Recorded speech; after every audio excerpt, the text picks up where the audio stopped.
Masih bersama kami di Presisi Pagi.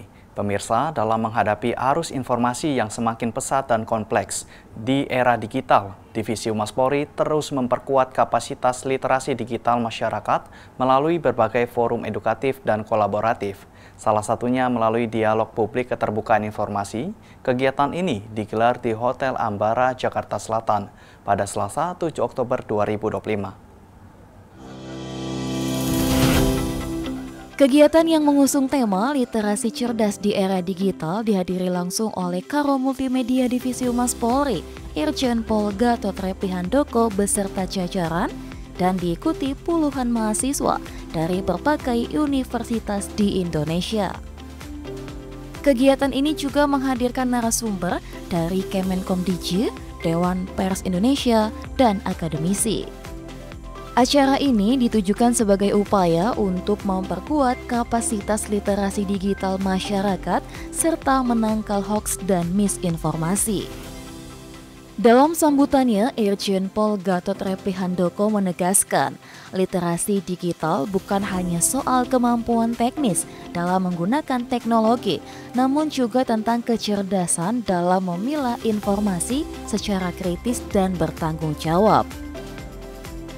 Melalui sinergi dengan berbagai pihak, Polri berupaya membangun masyarakat yang mampu menangkal hoaks dan disinformasi secara mandiri.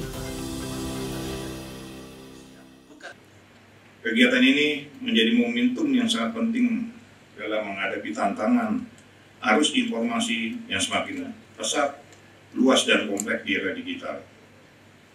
Melek digital bukan sekedar kemampuan teknis penggunaan perangkat, melainkan kecakapan kritis dalam memilah, memahami, serta memanfaatkan informasi secara cerdas dan bertanggung jawab. Hadirnya narasumber sebagai unsur baik dari pemerintah, lembaga pers, akademisi maupun praktisi komunikasi diharapkan dapat memberikan wawasan yang menyeluruh dan komprehensif bagi kita.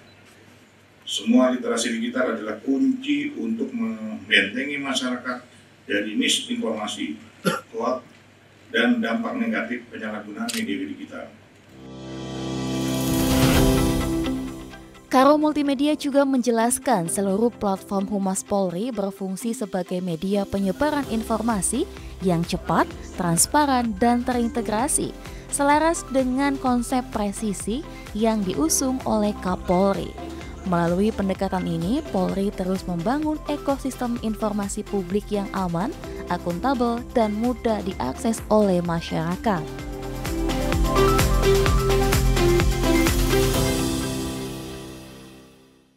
Polri melalui Divisi Humas Polri berkomitmen untuk terus mendorong terwujudnya masyarakat yang cerdas digital dengan menyediakan berbagai platform strategis seperti website Humas Polri, SPIT, atau Sistem Pengelolaan Informasi Terpadu, Media Hub, Videotron, TB News, Polri TV, Polistub, Humas Pintar, PPID Polri, Portal Humas, serta berbagai akun media sosial milik Humas Polri. Seluruh platform ini berfungsi untuk membantu penyebaran informasi baik secara cepat, transparan, dan luas, sehingga masyarakat dapat mengakses informasi publik secara mudah dan tepat. Upaya ini untuk selaras dengan konsep presisi yang diusung Bapak Kapolri, yaitu prediktif, responsibilitas, dan transparansi berkeadilan.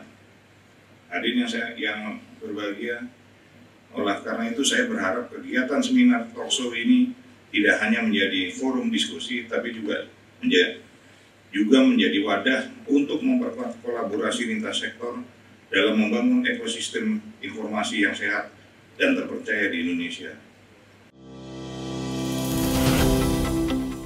Melalui seminar dan dialog publik seperti ini, Polri menunjukkan komitmen untuk terus beradaptasi dengan perkembangan zaman, sekaligus memberikan edukasi yang konstruktif bagi masyarakat dalam bermedia secara cerdas dan beretika. Dari Jakarta, Aisyah Baharsyah, Andi Putra, Polri TV. Beralih ke informasi berikutnya, pemirsa, Kapolres Metro Jakarta Pusat, Kombes Pol Susatyo Purnomo Condro bersama Kapolsek Metro Gambir, Kompol Rezeki R. Respati, memantau langsung situasi dan memastikan massa aksi yang tergabung dalam gerakan solidaritas bela Palestina pada di depan Kudus Amerika Serikat pada Selasa siang.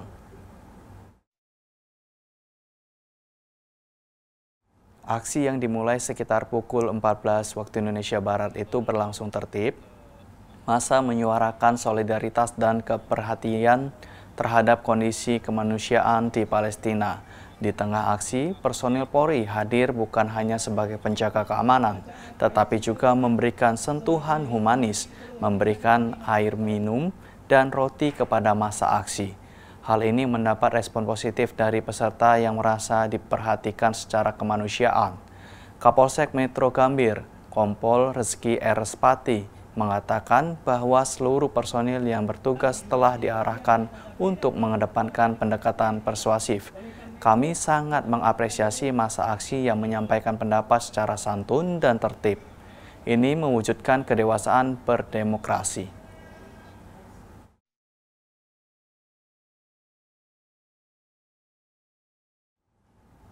Dan pemirsa, Satlantas Polres Barito Selatan atau Barsel mengambil langkah proaktif dalam menanamkan kesadaran tertib berlalu lintas sejak dini dengan menyasar lingkungan sekolah melalui kegiatan upacara dan sosialisasi di SMK Negeri 1 Buntok pada Senin 29 September 2025. Aparat kepolisian fokus mengedukasi pelajar untuk menjadi pelopor keselamatan jalan raya serta bijak dalam bermedia sosial. Kegiatan upacara dan sosialisasi ini melibatkan tim gabungan yang dipimpin langsung oleh KPO Satlantas Ibtu Arif Mursito, didampingi Kanit Kamsel Aibtu M. Rifai, personil Satlantas, Babin Kamtibmas, dan personil Polsek Binmas Dusun Selatan. Dalam amanatnya sebagai Inspektur Upacara, Ibtu Arif Mursito menekankan pentingnya disiplin dan kepatuhan terhadap aturan teknis berkendara di jalan raya. Ia menghimbau seluruh pelajar agar dengan kesadaran senantiasa tertib berlalu lintas, berhati-hati dan melengkapi persyaratan teknis berkendara. Setelah upacara selesai, tim gabungan melanjutkan dengan sesi sosialisasi yang mencakup 3 isu krusial. Materi utama yang disampaikan adalah mengenai aturan penggunaan sepeda listrik dan upaya pencegahan kenakalan remaja. Lebih lanjut, personil Satlantas juga menegaskan kembali tentang sasaran penindakan tegas bagi pelaku pelanggar lalu lintas, terutama larangan penggunaan knalpot yang tidak sesuai standar, serta diingatkan untuk selalu bijak bermedia sosial. Kegiatan upacara sekaligus sosialisasi di SMK Negeri 1 Buntok ini merupakan bagian dari rencana unit Kamsel Satlantas Polres Barsel untuk meminimalisir angka kecelakaan lalu lintas dan mencegah potensi konflik sosial yang diakibatkan oleh ketidakpatuhan pengendara. Dengan diharapkan terwujudnya masyarakat Barito Selatan yang tertib dan mengutamakan keselamatan.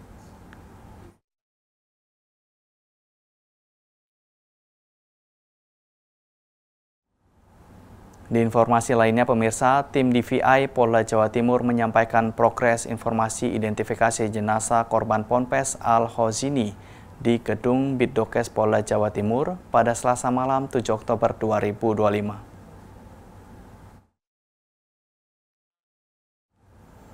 Tercatat ada 17 jenazah dari 18 kantong jenazah yang dikirimkan ke pihak Rumah Sakit Bayangkara HS Samsuri Mertojoyoso, Surabaya. Kerja keras tim DVI telah berhasil melakukan identifikasi 34 jenazah dari 67 kantong jenazah. Kombes Pol M. Husnan Marzuki, Kabid Doskes Polda Jawa Timur mengungkap 17 jenazah tersebut teridentifikasi dengan kecocokan data antemortem melalui berbagai metode termasuk pemeriksaan DNA, medis, gigi, sidik jari, dan properti atau barang milik korban. Kabid Humas Polda Jawa Timur menjelaskan penanganan jenazah dilakukan melalui operasi DVI yang melibatkan bidang kedokteran dan kesehatan atau Bitdokes Polda Jawa Timur, Pusdokes Polri, tim Inafis, Dinas Kesehatan, Dinas Sosial Provinsi Jawa Timur, serta para ahli dari Persatuan Dokter Forensik Indonesia atau DFI.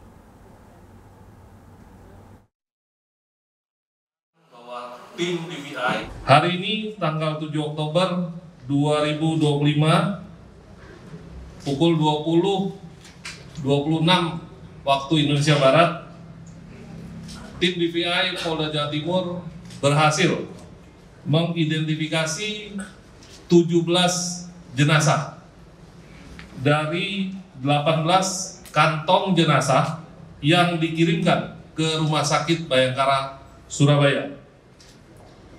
Untuk penyampaian update hasil identifikasi oleh tim DVI Polda Jawa Timur, selanjutnya akan disampaikan oleh Kabidokes Polda Jawa Timur, Kombes Pol Dr. Kusnan Marjuki, selaku Komander DVI. Perlu kami sampaikan bahwa operasi DVI Polda Jatim di Pondok Pesantren Al-Fawzini Sidoarjo pada hari Selasa tanggal 7 Oktober 2025, tim DVI Polda Jatim telah berhasil melaksanakan identifikasi terhadap 18 kantong jenazah yang terdiri dari 17 jenazah dan 1 body part. Dari 8 kantong jenazah itu cocok atau match dengan 17 nomor antemortem. Sampai dengan hari ini, tim gabungan telah berhasil mengidentifikasi total 34 korban dari 67 kantong jenazah yang diterima. Saat ini proses operasi DVI masih berjalan dengan melakukan pendalaman dan dari antemortem dan juga postmortem. Ada satu itu dari 2 kantong jenazah menjadi 1, yaitu nomor kantong jenazah nomor 12 BP kan, BP 12 dan B32. Itu yang satu adalah bagian tubuh satu, yang lain lengkap. Jadi satu tubuh setelah tes DNA serta pemeriksaan medis. Jadi kita gabung antara pemeriksaan medis dan juga dari DNA, hasilnya 1 orang dari 2 kantong jenazah. Atas nama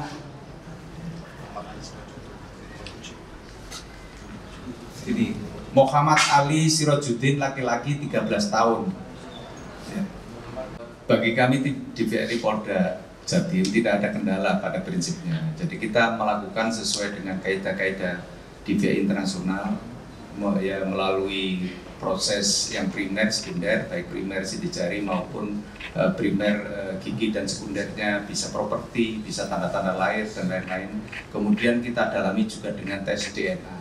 Jadi kita menggunakan 2, jadi dua-duanya berjalan. Oleh sebab itu dari yang kami sampaikan tadi bukan hanya medis tapi juga DNA. Jadi kita untuk memperkuat dan insya Allah tidak sampai ada istilahnya 99,99% lah, kira-kira begitu ya. Pemirsa, tetaplah bersama kami, Presisi Pagi akan segera kembali.